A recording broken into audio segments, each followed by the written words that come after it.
A little while ago, Antigravity reached out to me and asked if I'd like to compare their A1 drone to the new Avata 360 drone from DJI. So this isn't sponsored, but this is just an honest comparison between these two drones from the perspective of someone who's drone curious. If you're looking at it purely from a pricing perspective, the maximum package that you can get for the DJI Avata is $929 US, which gets you the drone, the motion controller, the goggles, 3 batteries, a charging hub, and a sling bag. Like most drone packages, you do get spare propellers, and in this bundle, you do get a takeoff and landing pad, which is something like this. I think regardless of which kind of drone you get, having something like a takeoff landing pad is pretty helpful. So if we're looking over at the anti-gravity options, the package I can find that's about the most similar is $1,600. So that's about a $600 difference, but between the two, there's different intricacies about each one that might make the other more appealing than the other for you.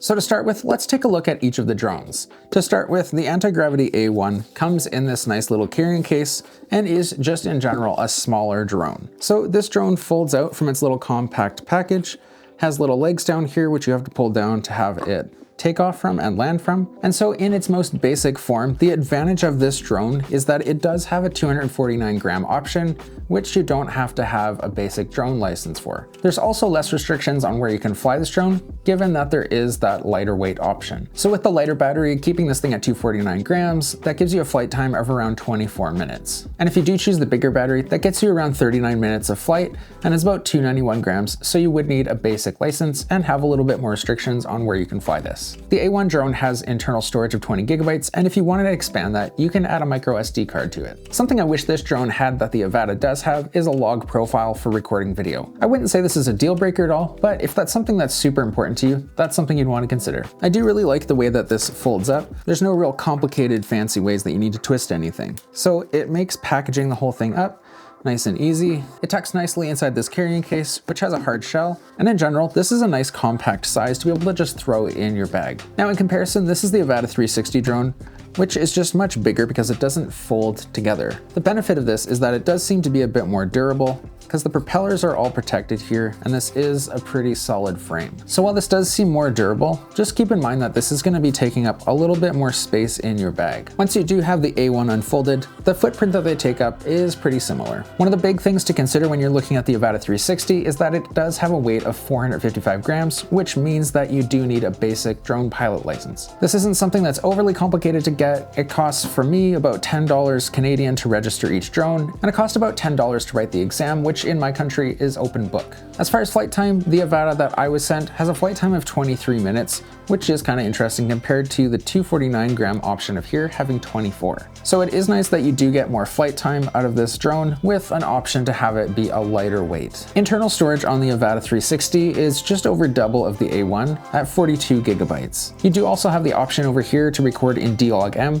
which just gives you a little bit more flexibility when it comes to adjusting your image in post. The Avata 360 also has the option while you're flying to shoot only with one camera facing forward, which does have a slightly higher quality image to me, but you do lose the freedom to point your camera anywhere when you're editing afterwards. Something that's good to know is that both of these drones have replaceable camera glass, which is really good to see and gives me a bit of peace of mind as someone who's a newer drone pilot. Next up, let's talk about the ways you control these drones.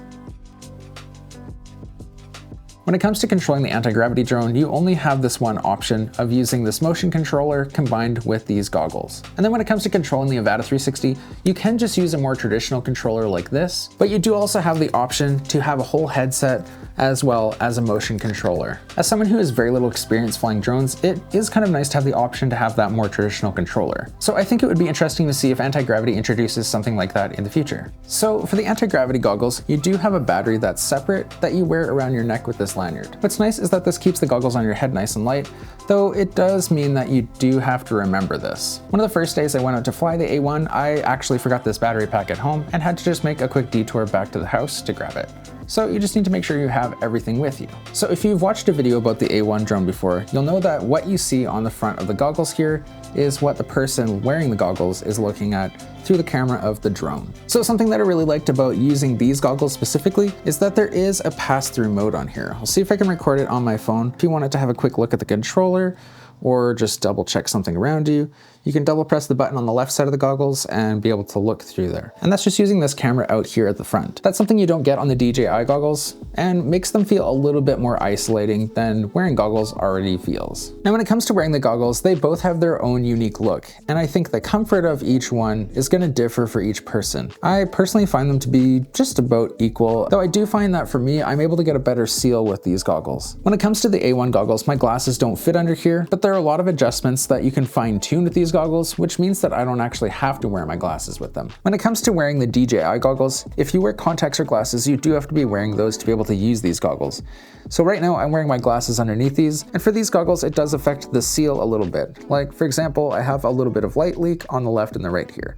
Nothing terrible, but just something that I can notice when the screen isn't on. The battery being here at the back does kind of help balance the whole thing out. And I haven't tried it, but I do notice that on the top of the battery and the top of the headset here, it looks like there's a space to add an extra headset strap, which would just help to give it a little bit more security on the top of your head. Now with these goggles, there's no pass-through, so when I was flying the drone and I had to take a look at something, I didn't have an option to keep the goggles on and see outward. I had to actually stop the drone and take the goggles up a bit. I think what I found just in general is that wearing goggles, kind of like wearing the Apple Vision Pro, is kind of isolating. You don't really know exactly what's going on around you unless you have a pass-through mode or you take the goggles off. Now, as far as battery goes, this combination gets you about 2.5 hours, where this combination here gets you about 2.7, so pretty similar. Used in combination with the goggles are these motion controllers. I found both of these to be pretty intuitive. There are two different flight modes on the A1 drone. The first, and the one you've probably seen the most, is that you would point the controller where you want the drone to go, and then you're able to look freely around with the goggles, a view which you can adjust afterwards when you're doing editing. You can also turn it into more of an FPV mode, where you're tilting the controller to turn the drone, which is a bit more how the DJI drone flies. Now, when comparing the motion controllers for each of the drones, the DJI one is a little bit more simple. There's less buttons to worry about, and they're all in a relatively easy to reach place. Personally, I don't really love the placement of this record button because if I'm holding onto the controller and I squeeze a little bit, forget that that record button's there, I can accidentally stop or start the recording. On this controller, you do have the option to go forward by pressing the trigger, as well as an option to go in reverse, which is a direction that the A1 can't go in. With the A1, you would have to just stop the drone and then pivot around to be going back towards where you came from. As far as battery life, you get 10 hours on this controller, where you get 4.5 on this one. That's not something that really bothers me too much about this controller, because everything you use with it needs to charge more frequently anyway, so it's a good habit to just charge them all at the same time. Now, between these two motion controllers, I did prefer this one from Antigravity. I just personally found that the layout was a little easier to remember and to navigate when I had goggles on. Your buttons for recording and taking pictures are next to each other. You control your takeoff and landing with this button over here. You can rotate the drone on the spot with this one, stop the drone, change between your different flight modes, and this button over here brings up a menu where you can change different things like your flight mode. There are more buttons over here on the controller, but in my short time flying the drone around, I never used them. Outside of usability, I did also find that this controller is just a bit more ergonomic for me personally. Now, my experience flying each of these drones was overall pretty positive. I do wish there was more flight time available on the Avata 360 because 23 minutes is kind of limiting, and flight time is a number that's affected by things like wind and just overall temperature, hot or cold. So if you want to be flying for longer, just make sure you bring extra batteries. Otherwise, you have the option over here with the A1 where you have a higher capacity battery and you can fly for longer in one go. When flying the Antigravity drone, I did like having the flexibility to choose between different flight modes of the free motion versus using more of that FPV where I was tilting the motion controller. It would just be really nice to have the option of a traditional controller instead of being stuck using goggles. Though I do get it with both, you are trying to get that immersive 360 flying experience. What you're actually looking at inside the goggles on both of these is really good. With both, I was expecting just a little bit more immersion, but I think that's something that will come as the technology advances. It is definitely really great to not have to wear glasses with these goggles, and having the option to adjust the goggles here the slightest bit, because we all have different eyes, so this is a nice feature. Next, we're going to take a look at how you would edit the footage for both of these, which I'm going to be honest, if I was able to keep both of these drones, would influence the one that I would use the most. So between these two different versions of software, they both have very similar features. They're all just kind of in different places. So for example, you have camera movements under a specific tab on the DJI Studio.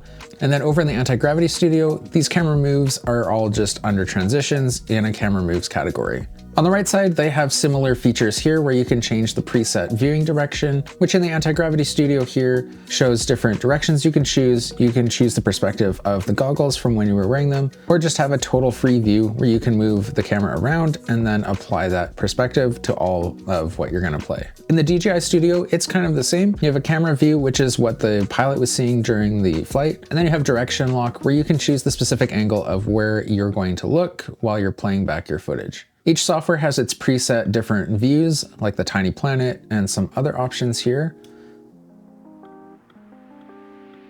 And then looking down along the bottom, you have options here to split, left, right, or just in the middle of your footage.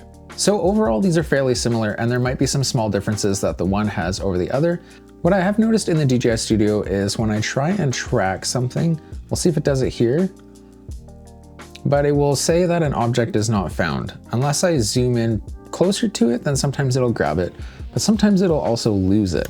Where I find that if I'm in the anti-gravity software and I try and do kind of the same thing and I hit track, it locks on no problem.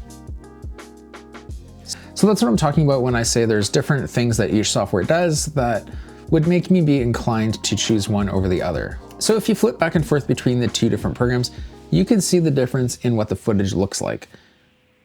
By default, the anti-gravity footage seems a little bit more washed out, though when I'm looking at this, I like the color of the water better, whereas the DJI footage is more contrasty. Honestly, it just kind of comes down to personal preference because you can go in and play with the adjustments after to make one look pretty close to the other.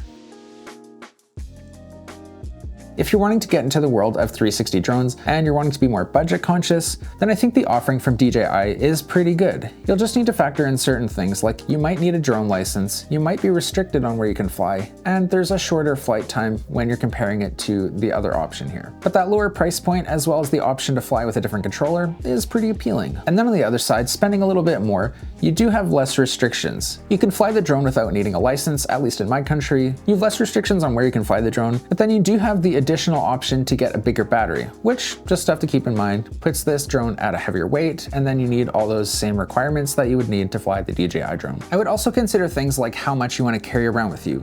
Like, this is everything that you need for the A1 drone, which can fit pretty easily in a backpack. And then on the other side, this is everything that you would need to bring with you at a basic level for flying the Avata 360. So I hope you found this helpful to get the perspective of someone who hasn't really had much drone experience trying out a 360 drone for the first time. If you're interested in either of these drones, I'll have affiliate links down below, which helps support me as a creator and is something I super appreciate. Thanks for spending all this time with me. Consider subscribing, and I'll see you again.